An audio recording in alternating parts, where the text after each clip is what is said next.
Rabotai, we must understand and finalize this situation over here, what's going on, and that is that you must understand, we're saying you got to be quick in life. You got to be quick with this, quick with that, quick with this, quick with that. But one thing you don't have to be quick with. One thing you do not be quick with hasve shalom, if a person has bad influence, don't be quick with going with them, hanging out, this like that. Because if you are, most of the time, you will get influenced by your surroundings. Oh, maybe 99.99% you'll get influenced by the surroundings. If your surroundings smoke, and you say, I won't smoke. Rabbi, you don't know me. I am not a smoker. You don't know me. I don't smoke. If I say I'm not smoking, I'm not smoking. And you're hanging out with the boys are chilling, the boys are hanging, the boys are this, the boys are that. And you say, who are you going with? All these guys smoke except you. Bound to happen. Not now. Eventually, bound to happen, you become a smoker. It's like the 99.9999999. You cannot. You know what it is? It's because the influence, no matter where you are, the influence drags the person automatically. And that's what the Rambam says. The Rambam says if a person's living in a place where everybody's meshugah, everybody's crazy, go live in a cave, don't get influenced by nobody. You know what I'm saying? Why? Because it's bound to happen. The places where you live is the influence that you will have. And that's why how important it is that a person should live next to a good Bet Midrash, next to a good shul, next to a good yeshiva, next to a good, all surrounding neighborhoods that are all very, very religious. Because guess what? It's bound to happen that you will be influenced and your kids will be influenced. And therefore, it's not a waste. People say, oh, Rabbi, there's a yeshiva, there's a Bet Midrash, there's a this, there's that, but it's so expensive. It's not a waste. It's not a waste of money. Rabbi Miller used to say, even if it has to cost double or triple the amount, it's worth it. It's worth it. Why? Because the influence that you have around you, it's a magnet towards your growth. The influence that you have around you is a magnet to your growth. And it's the same thing. One day, Bezrat Hashem, you're going to have children. One day, Bezrat Hashem, you're going to have children. Or if you already have children, what do? Marry them off to the best, good character, midot tovot, chachamim, tzadikim, tzadkaniyot. Let's say you have a girl, you have a boy, you have a boy. And now you want to marry this boy off. So now what are you going to pick? Oh, you have this girl. She's tzadeket, tznu'ah, everything. This is the girl that you want. Why? Because at the end of the day, she will influence your home no matter what. Even if you think that it's not, she is influencing it. You understand? And she will influence your grandkids. She will influence your grandchildren. I remember when I first got married, and about a few years passed after my marriage, my father said a great comment to me.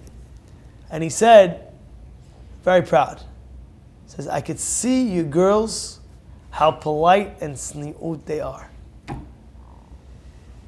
And my father's telling me, I know it's not from you, it's from your wife. She said, it's from your wife.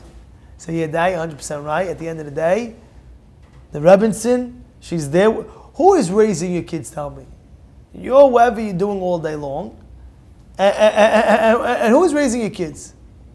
Your wife is raising your kids. No, I'd say 90% of the time, 85% of the time.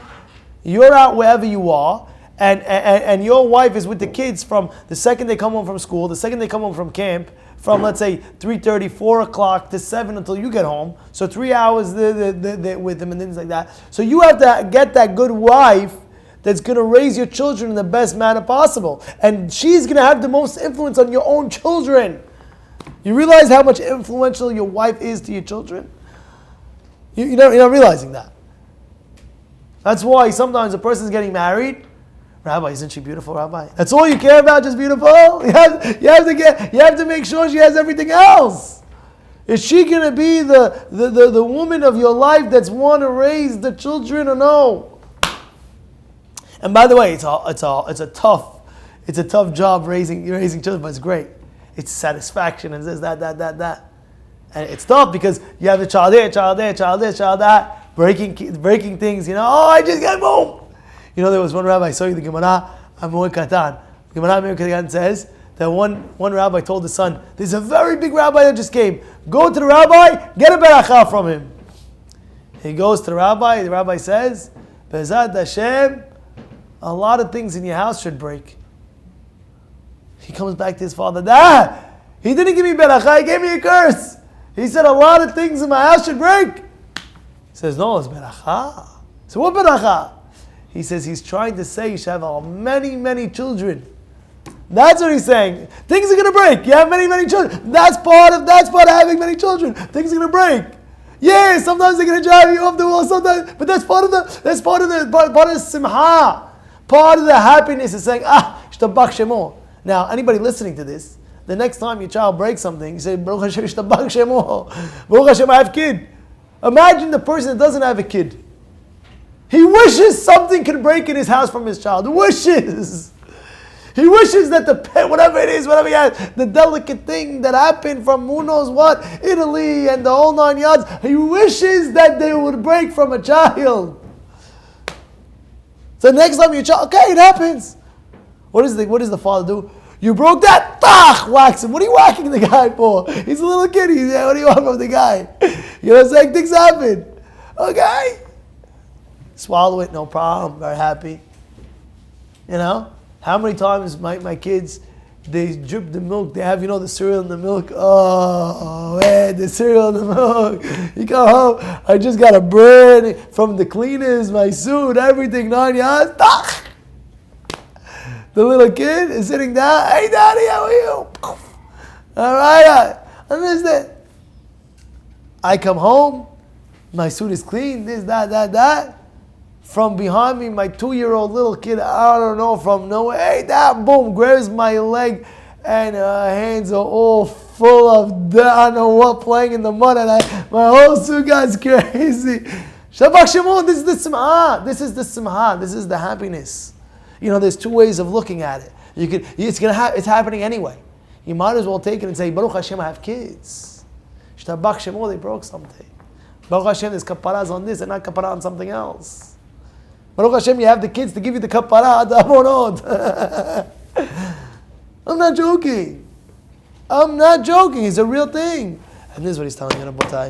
This is what he's telling you. Be zariz in the sense, be quick in figuring out what you're hanging out with, who your influence is. Make sure you have a good wife that's going to take care of it, and good children, and good son-in-laws, and good sons, and good daughter-in-laws. Because they're going to have a lot of influence on it. They're going to have a little influence on your family. Remember these lessons. Remember everything we said today. Review it. Send it out. Yalla.